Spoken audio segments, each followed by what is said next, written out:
निजिगुथि उदांस्रि सान फालिनाय जोंनि आंगोनि हादर भारतबर्षनि गतिके बे गोथार सानावहाय भेरगावनि गासैबो रायजो राजाफोरनो आङो गाहाम हामलायनाय जासिदों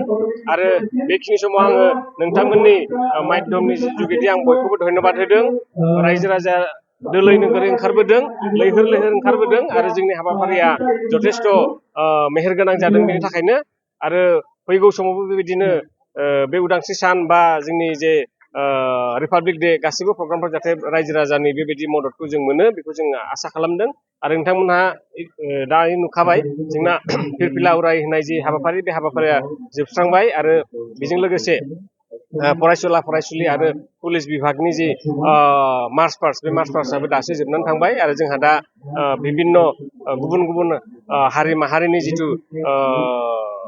ट्रेडिशनेल जिथु डान्स बे डान्स प्रग्रामा जोंना जागासिनो दङ आरो बिनि उनावहाय जोंहा मोनाबिलियावहाय भेरगाव जिथु ओनसोलनि जिथु नागरिक आरो भेरगाव महकुमानि जिथु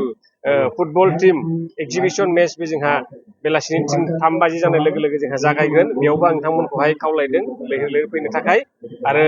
रायजो राजाफोरनि जे नुजाथि फैनाय बेखौ नुनानै मोनसे खोथाखौ जोङो बुंनो हागोन जे दायो सिगां समावहाय जेरैबायदि उदांस्रि सानफ्रावहाय रायजोफ्रा ओंखारनो निगिरा मोनसे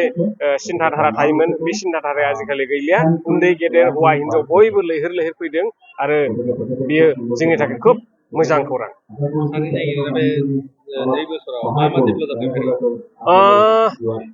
जोंहा गोबां बिभागावनो बिभिन्न धरननि गुबुन गुबुन खामानिफोर जादों। आङो आंनि जिथु जोंहा जिथु गाहाय आलासिनि बिबुंथि बेवहायबो माखासे खोथाखौ जोङो बुंथिखादों आरो बेजों लोगोसे स्पेसियेलि आं जुदि बुङोब्ला आं नोंथांमोननो मोनसे खोथा बुंथिनो लुबैगोन। जोंहा टंला जिथु फरायसालिमा, टंला फरायसालिमायावहाय 5 क्रर रांनि जिथु अडिट'रियाम, बे अडिट'रियाम खामानिया सोलिगासिनो दं आरो लोगोसे बे कलेजावनो 2 कौटि रांनि क्लासरुमनिबो जि प्रग्राम बेबो सोलिगासिनो दं आरो नोंथांमोना मिथिगौ हाई स्कुल आरो हायार सेकेन्डारि स्कुलफ्रावहाय गोबां जोंहा बिल्डिंनि जि खामानि बे खामानिया जाफुगासिनो दं आरो बबेबा खामानिया हयथ' जोब्बाय आरो नोंथांमोना मिथिगौ जोंहा भेरगावआवहाय जि स्टेडियाम, बे स्टेडियामनि जिथु सेंसन, बे सेंसन खामानियाबो जाबाय आरो बेवहाय खामानिया हयथ' साननैसो उनाव जागायगोन। भेरगाव जिथु महकुमानि जिथु मावख', बे मावख'आवबो गोदान बिल्डिं 25 कौटिनि जे खामानि, बे खामानियाबो सेंसन जाबाय, बे खामानियाबो जागायसिगोन आरो खाग्राबारियावबो जे मिनि स्टेडियाम, बे मिनि स्टेडियाम खालामनायाबो कयेक दिन उनावहाय बे खामानिया जागायसिगोन आरो बेजों लोगोसे जोंहा भेरगावनि साहा ओनसोल बिसेसकै भुटान रायजोनि सेर सेर थानाय जोंहा रायजो राजाफ्रा दै लोंनाय अबस्थाया खुब खस्थ' आरो बेखौ नोजोर बोनानै जल जीवन मिशननि आन्दारावहाय जे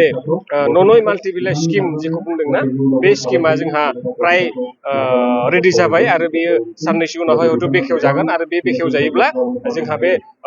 भेरगाव महकुमानि साहा ओनसोलाव थानाय रायजो राजाफोरनि जे गोग्गो दै लोंनायनि जे बेबस्था, बे बेबस्थाया